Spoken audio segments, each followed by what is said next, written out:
दिल्ली में कुछ बड़ा हो रहा है और इसके पीछे एक बहुत बड़ा बदलाव दिखाई दे रहा है।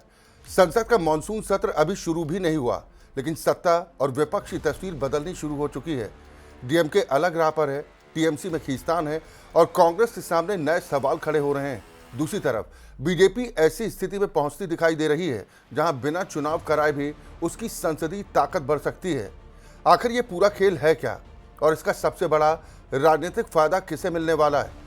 इन सब पर पूरा हमारा विश्लेषण है। दोस्तों, कहावत तो आपने सुनी ही होगी कि राजनीति में न कोई हमेशा यार होता है और न कोई हमेशा दुश्मन। यहाँ रिश्ते नहीं, अपने अपने हित स्थायी होते हैं। यही सिद्धांत वैश्विक राजनीति पर भी लागू होता है और इस समय भारतीय राजनीति में कहावत पूरी तरह साकार होती दिखाई दे रही है। जरा कुछ महीने पीछे चलिए। अप्रैल में संसद का विशेष सत्र बुलाया गया था। मकसद था महिला आरक्षण से जुड़े संविधान संशोधन विधेयक को पारित कराना, लेकिन सरकार के पास दोनों सदनों में आवश्यक 2/3 समर्थन नहीं था और इसीलिए यह मामला अटक गया। उसी दौरान एक और महत्वपूर्ण विषय चर्चा में था, डीलिमिटेशन यानी कि परिसीमन। सरकार की सोच ये थी कि यदि नई जनगणना के आंकड़े आने में देर हो रही है तो उपलब्ध आंकड़ों के आधार पर प्रक्रिया को आगे बढ़ाया जा सकता है। यानी सीधे शब्दों में कहें तो 2026-27 की जनगणना पूरी होने की प्रतीक्षा किए बिना 2011 की जनगणना के आंकड़ों के आधार पर परिसीमन का रास्ता खोला जा सकता था और यहीं से विपक्ष ने मोर्चा खोल दिया।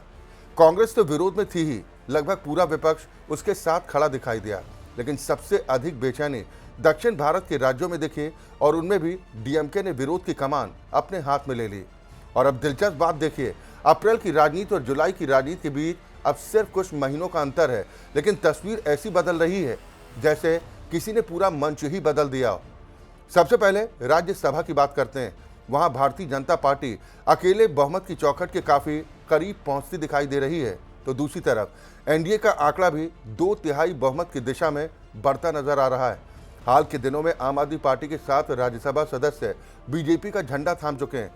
एक बीजेडी सांसद के इस्तीफे के बाद हुए उपचुनाव का फायदा भी बीजेपी को मिलता दिखाई दे रहा है और इसके अलावा 10 राज्यों में द्विवार्षिक चुनाव हो रहे हैं। उनके नतीजे 18 जून को सामने आएंगे, तब तस्वीर और भी साफ होगी। लेकिन इतना लगभग तय माना जा रहा है कि बीजेपी की ताकत पहले से अधिक दिखाई देगी। हालांकि राज्यसभा में होने वाला ये बदलाव राजनीति में कोई अनोखी घटना नहीं है। समय समय पर ऐसे उतार चढ़ाव आते रहते हैं। असली कहानी तो लोकसभा के भीतर लिखी जा रही है। अब तक डीएमके विपक्षी खेमे में कांग्रेस के साथ बैठती थी, लेकिन अब हालात बदल चुके हैं। डीएमके की संसदीय नेता कनिमोझी ने लोकसभा अध्यक्ष को पत्र लिखकर संकेत दिया है कि पार्टी अब इंडी गठबंधन का हिस्सा नहीं है। उनका कहना है कि कांग्रेस के साथ राजनीतिक रिश्ता समाप्त हो चुका है और इसीलिए सदन में बैठने की व्यवस्था भी अलग की जाए। यानी दूसरे शब्दों में कहें तो अब वो कांग्रेस के साथ एक ही बेंच साझा करने के इच्छुक नहीं है। यह अपने आप में बहुत बड़ा राजनीतिक संकेत है, लेकिन कहानी यहीं पर समाप्त नहीं होती। इसके बाद नजर जाती है तृणमूल कांग्रेस पर, जिसके लोकसभा में 29 सदस्य हैं। मानसून सत्र शुरू होने तक उनमें से कितने सांसद ममता बनर्जी के साथ रहेंगे और कितने नया रास्ता चुनेंगे, इस पर अभी से चर्चाएं शुरू हो चुकी हैं। ममता बनर्जी पूरी कोशिश कर रही हैं कि असंतुष्ट सांसद और विधायक वापस पार्टी लाइन में लौट आएं, लेकिन जमीन पर तस्वीर कुछ और ही दिखाई दे रही है।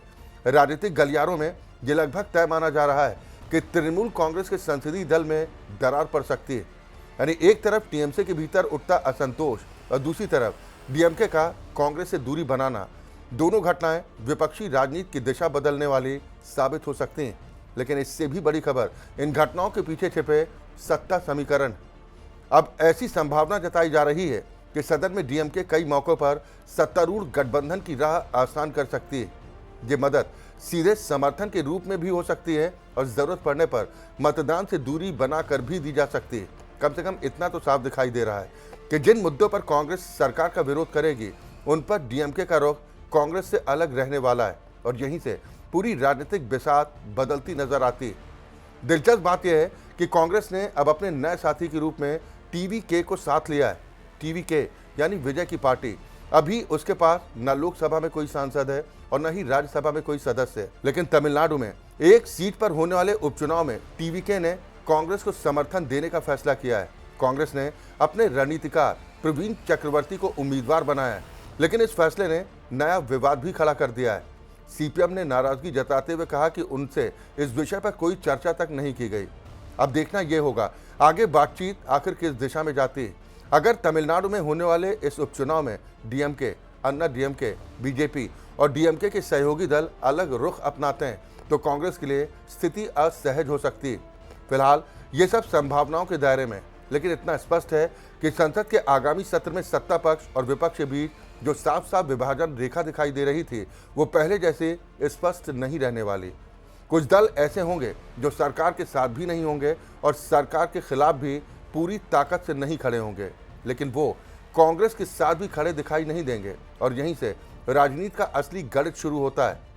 अब आप इस बात को समझिए, डीएमके का अलग बैठना और टीएमसी के भीतर उठती बगावत ये अपने आप में खबर तो है ही, लेकिन इससे कहीं बड़ी खबर इसके पीछे छिपे सत्ता समीकरण। अब सदन के भीतर ऐसी स्थिति बनती दिखाई दे रही है कि डीएमके कई मौके पर बीजेपी और एनडीए की राह को आसान कर सकती है, सीधे समर्थन देकर भी या फिर मतदान के समय अनुपस्थित रहकर भी। लेकिन इतना लगभग तय माना जा रहा है कि जिस मुद्दे पर कांग्रेस सरकार के खिलाफ खड़ी होगी उस मुद्दे पर डीएमके कांग्रेस के साथ कदम से कदम मिलाकर चलती हुई नहीं दिखाई देगी। इधर कांग्रेस ने अपने नए साथी के रूप में टीवीके को जगह दी है, यानी विजय की पार्टी को।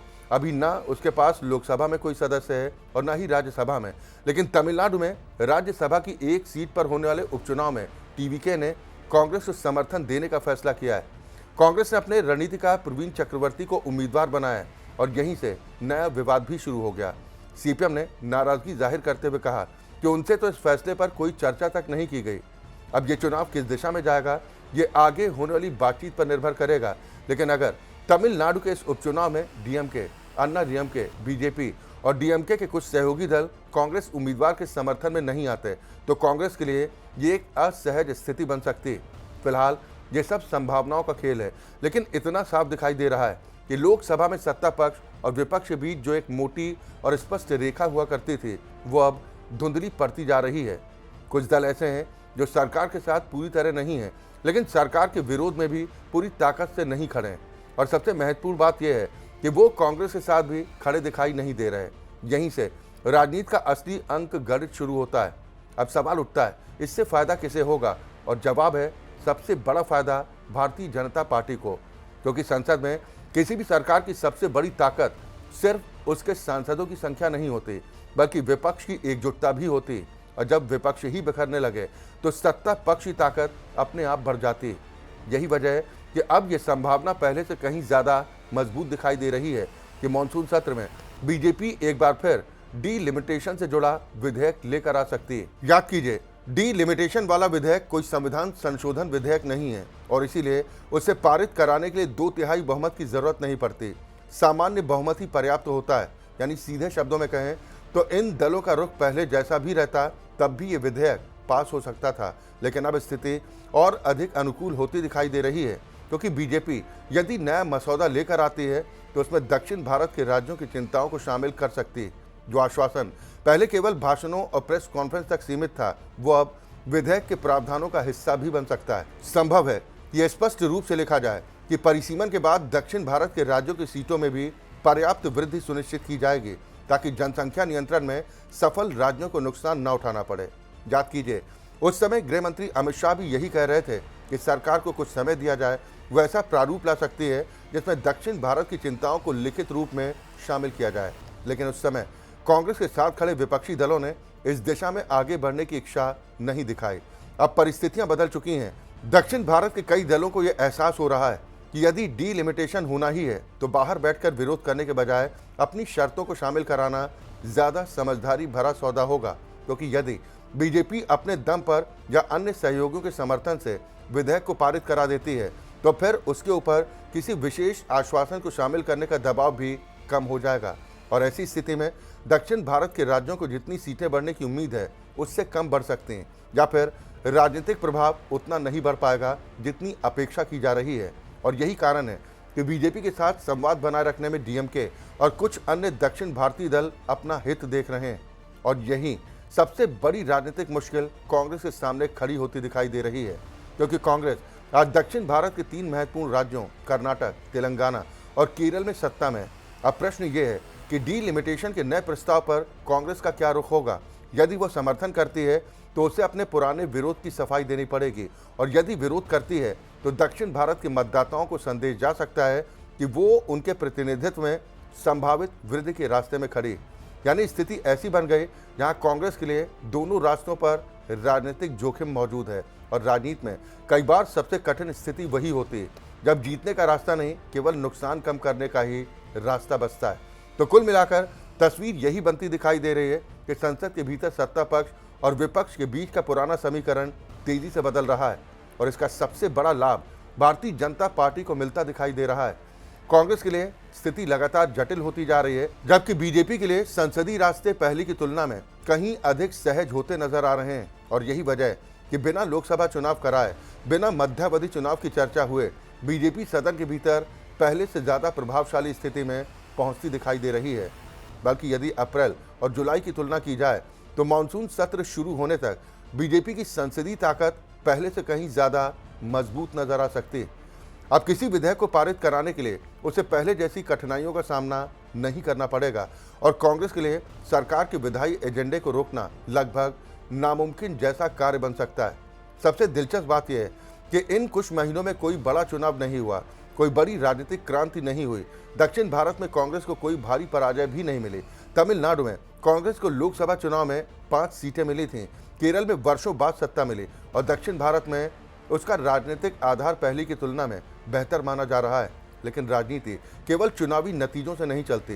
कई बार सहयोगी दलों की महत्वाकांक्षाएं और बदलते हित पूरे समीकरण को बदल देते हैं, और इस समय कुछ वैसा ही होता दिखाई दे रहा है।